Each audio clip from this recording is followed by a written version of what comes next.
Hello दोस्तों, welcome back to my channel. कैसे हैं आप सब? I hope you doing absolutely fine. आज फिर मैं आप लोगों के लिए लेकर आई हूँ कुछ ऐसे ज़बरदस्त किचन टिप्स एंड ट्रिक्स, कुछ ऐसे देसी जुगाड़ जिनकी मदद से आप अपनी मुश्किल से मुश्किल कामों को भी बेहद ही आसान बना सकते हैं। साथ ही इन टिप्स एंड ट्रिक्स की मदद से आप अपने ढेर सारे पैसे और समय की भी बचत कर सकते हैं। तो चलिए फिर ज़्यादा समय नहीं लूंगी आपका, फटाफट से वीडियो की तरफ चलते हैं। लेकिन उससे पहले एक छोटी सी रिक्वेस्ट ज़रूर करना चाहूँगी। अगर आप मेरे चैनल पर पहली बार आए हैं और अभी तक आपने चैनल को सब्सक्राइब नहीं किया तो प्लीज़ कर लीजिए, क्योंकि ऐसी इंटरेस्टिंग अमेजिंग वीडियोस मैं आपके लिए लाती रहती हूँ। साथ ही वीडियो पे एक छोटा सा लाइक भी ज़रूर कर दीजिएगा, क्योंकि आपका एक लाइक मेरे लिए बहुत मायने रखता है। दोस्तों, सबसे जो मेरी आज की पहली ट्रिक है वो है इस तरीके के सॉस के पाउच को लेकर। जैसे हम कुछ चीज़ ऑर्डर करते हैं ना, तो इस तरीके के पाउच हमें उस ऑर्डर के साथ में मिलते हैं, पिज़्ज़ा, सैंडविच वगैरह के साथ में। तो ऐसे पाउच तो हमारे घर पे आते ही रहते हैं। तो अगर आपके घर पे भी ऐसे बहुत सारे पाउच आ गए हैं तो उसका एक बहुत ही ज़बरदस्त सा हैक मैं आपको बताऊंगी। तो आप इस पाउच को उठा कर ना फ्रीज़र में रख दीजिए और एक दो पाउच को ना परमानेंट आप फ्रीज़र में डाल करके रख दीजिए। देखिए, मेरे पास भी जो एक्स्ट्रा पाउच है ना, उसको मैं इस तरीके से फ्रीज़र में रख देती हूँ। कभी कभार क्या होता है ना, हमारे हाथों में कभी दर्द होता है, कभी पैर मुड़ जाता है, पैर में दर्द होता है। ऐसे में ना हमें ठंडे से सेकना पड़ता है। अब ये क्योंकि पहले से मैं रखा हुआ था, काफ़ी ठंडा है, तो ठंडे सॉस के पाउच से ना इस तरीके से आप जहाँ पर भी आपको दर्द हो, कलाई में हो रहा हो, घुटनों में हो रहा हो, या फिर जो पैर मुड़ जाता है कभी कभार हमारा चलते चलते, वैसा दर्द है, तो आप है ना इस तरीके से सेक सकते हैं। तो जब डॉक्टर हमें सलाह देते हैं सेकने की ना चिल्ड चीज़ों से, तो हमें क्या होगा कि आइस पैक लाने की ज़रूरत नहीं पड़ेगी बाहर किसी मेडिकल वगैरह से। आप घर पे इस तरीके से आइस पैक बना सकते हैं। इससे आपके क्या होगा कि समय भी बचेगा और पैसे भी बचेंगे। अब इस पाउच को आप काम होने के बाद में वापस से फ्रीज़र में रख दीजिए। दोबारा जब भी लगे तब भी आप यूज़ कर सकते हैं। अब बढ़ते हैं हमारी अगली ट्रिक की तरफ। दोस्तों, वीडियो में आगे बढ़ने से पहले आप मेरी इस वीडियो को दुनिया के किस कोने से देख रहे हैं, आपका नाम, आपकी जगह का नाम कमेंट सेक्शन में लिख करके बताइएगा, ताकि अगली वीडियो में मैं अपनी वीडियो देखने के लिए आपको थैंक्स बोल सकूं। मेरी जो अगली ट्रिक है इस तरीके के बॉटल को लेकर है। सिरप की जो बॉटल होती है ना दवाइयों की, उनको लेकर है। जब भी हम बॉटल से लिक्विड को निकालते हैं ना, तो साइड से ना दोस्तों लिक्विड गिरने लगता है, और लिक्विड गिरने की वजह से जहाँ पर भी आप इस बॉटल को रखते हैं वहाँ पर दवाई के निशान पड़ जाते हैं। तो उसके लिए एक बहुत ही ज़बरदस्त सा हैक है दोस्तों। आपको यहाँ पर लेना है एक बलून। अब जो बलून है ना, उसका मुंह का हिस्सा हम काट देंगे। अब बलून को बॉटल के नीचे के हिस्से में पहनाएंगे। इस तरीके से पहनाने से ना बॉटल से जितना भी साइड से लिक्विड गिर रहा है ना, वो बिल्कुल भी बॉटल का नीचे वाले हिस्से में नहीं लगेगा, जिसकी वजह से आपके फर्श भी ख़राब नहीं होंगे। आई होप आपको ये मेरा छोटा सा हैक पसंद आया होगा। अब बढ़ते हैं हमारी अगली ट्रिक की तरफ। अगली ट्रिक के लिए मैंने यहाँ पर लिया है थोड़ा सा गर्म पानी। गर्म यानी कि एकदम भी ज़्यादा गर्म नहीं, आप जितना अपना हाथ डाल पाए ना उतना ही गर्म आपको, यानी कि ल्यूक वार्म ही रखना है। इसमें आपको मिलाना है बेकिंग सोडा। तो आधा छोटा चम्मच यहाँ पर मैंने बेकिंग सोडा लिया है, अंदाजे से भी आप ले सकते हैं। और इस पानी में अच्छे से बेकिंग सोडा को मिक्स कर लीजिए। अब आप ले लीजिए सिल्वर फॉइल, छोटा सा एक टुकड़ा आप इसको निकाल दीजिएगा इसका, और आपको इसे ना फिंगर के साइज़ का बना लेना है। तो मैं यहाँ पर अपने 3 उंगलियों के लिए फॉइल पेपर्स रेडी कर रही हूँ। दोस्तों, जब हमारे स्किन पर ना एक्जिमा हो जाता है, दाग हो जाता है, तो फिंगर्स के हिसाब से आप फॉइल पेपर को रेडी कर लीजिए। देखिए, इस तरीके से एक यहाँ पर फिंगर रेडी हो चुका है। उसी तरीके से बाकी 2 फिंगर्स के लिए भी मैं बना लूँगी। तो मैं यहाँ पे कुछ 3 फॉइल पेपर के फिंगर्स रेडी कर रही हूँ। अब ये जो सोल्यूशन हमने बनाया ना, इस सोल्यूशन को आप इस फिंगर में डाल दीजिए और इस फिंगर को आप फिर पहन लीजिए। अगर आपको एक्जिमा है या फिर खुजली की समस्या हो रही है, तो आप इस वाले ट्रिक को इस्तेमाल करके देखिए। ये ट्रिक आपको बहुत फ़ायदा देगी।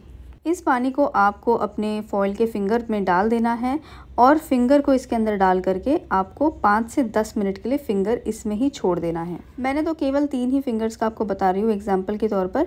अगर 5 फिंगर्स में आपको परेशानी है, तो 5 फिंगर्स के लिए आप इस रेमेडी को बना सकते हैं। इस फॉइल वाले फिंगर को आप फिर बाद में ना संभाल के रख दीजिए।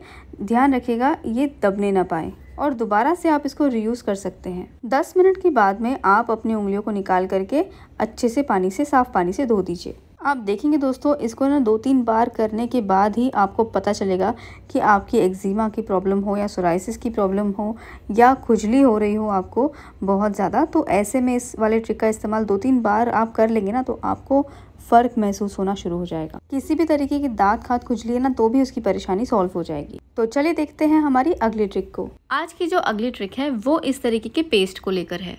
पेस्ट को हम चाहे कितना भी आगे खिसकाए तो इस तरीके से वो पीछे आ ही जाता है। और घर में अगर बच्चे हैं तो कहीं पर भी प्रेस करके वो कोलगेट को निकालते हैं, जिसकी वजह से कोलगेट जो है या फिर पेस्ट जो है पूरी जगह पर फैला रहता है। पेस्ट यदि पूरी तरफ फैला हो तो बेलन का यूज़ करके आप सबसे पहले तो पेस्ट को आगे की तरफ लाइए। अब पीछे से पकड़ते हुए आपको आगे की तरफ इस तरीके से रोल करना है। वहाँ तक रोल कीजिए जहाँ तक पेस्ट नहीं है।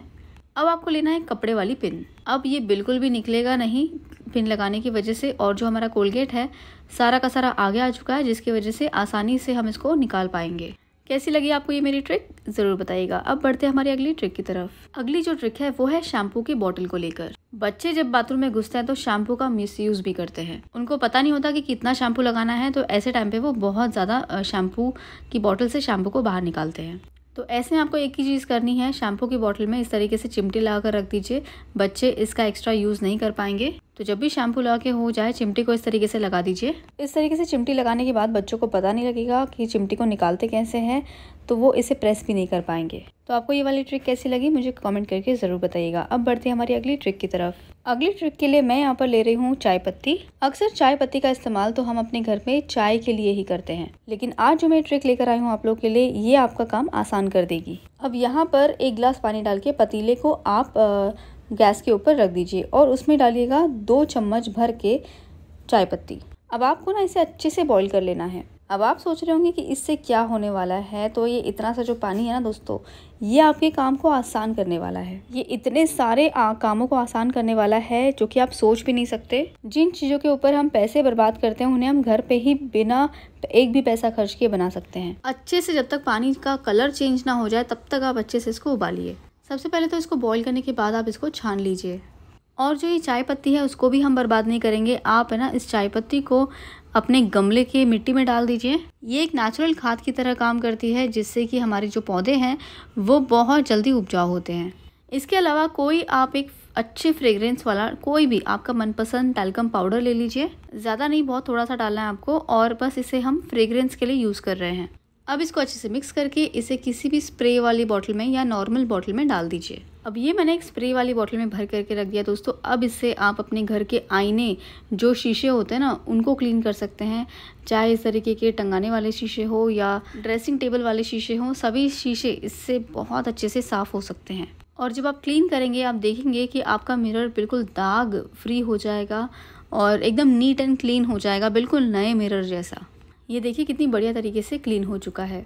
जो हमारे लकड़ी के घर के फर्नीचर होते हैं ना, उसे भी आप इस लिक्विड से क्लीन कर सकते हैं। चाहे फिर वो हमारे बेड की लकड़ी हो, सोफे की लकड़ी हो, डाइनिंग टेबल की लकड़ी हो या चेयर की लकड़ी हो, आप इस स्प्रे की मदद से बहुत ही आसानी से क्लीन कर सकते हैं। आपके फर्नीचर में बहुत अच्छी शाइन आती है, एक कोटिंग सी चढ़ जाती है फर्नीचर के ऊपर। आप इसको ना एक बार यूज़ करके ज़रूर से देखिएगा दोस्तों, ये ट्रिक आपको बहुत पसंद आएगी दोस्तों। क्योंकि जो चाय पत्ती होती है ना वो बहुत ही मल्टीपर्पज़ यूज़ हम उसका ले सकते हैं, केवल चाय के लिए नहीं, बहुत सारी चीज़ों में इसका इस्तेमाल कर सकते हैं। आप इसे खुशबू के लिए पूरे घर में भी स्प्रे कर सकते हैं। आप इसे ना किचन सिंक में भी स्प्रे कर सकते हैं। आप इसे अपने पर्दों पर स्प्रे कर सकते हैं ताकि अच्छी खुशबू बनी रहेगी। स्टील के यदि आपके पास कोई बर्तन हो जिसकी शाइन चली गई हो पुराने होने की वजह से, तो आप इस स्प्रे को थोड़ा सा इसमें छिड़क दीजिए और नॉर्मली जैसे आप बर्तन धोते हैं ना उस तरीके से धो दीजिए इस कटोरी को। आप देखेंगे डल पड़े हुए बर्तन की भी शाइन लौट आएगी, ऐसा लग रहा है ना नए जैसा। तो इस वाले ट्रिक को ज़रूर ट्राई कीजिए दोस्तों, ये ट्रिक आपको बहुत पसंद आएगी। ये थे मेरे कुछ छोटे छोटे ऐसे टिप्स एंड ट्रिक्स जिनकी मदद से आप अपनी मुश्किल से मुश्किल कामों को भी बेहद ही आसान बना सकते हैं, साथ ही ढेर सारे पैसे और समय की भी बचत कर सकते हैं। दोस्तों यदि वीडियो थोड़ी सी भी अच्छी लगी हो तो हमेशा की तरह एक लाइक ज़रूर कर दीजिएगा। साथ ही अपने दोस्तों में रिश्तेदारों में भी शेयर कीजिए इस वीडियो को, ताकि आपके जरिए उनकी भी मदद हो जाए। Thank you so much for watching this video friends. मिलते हैं अगले वीडियो में, तब तक के लिए बाय, टेक केयर।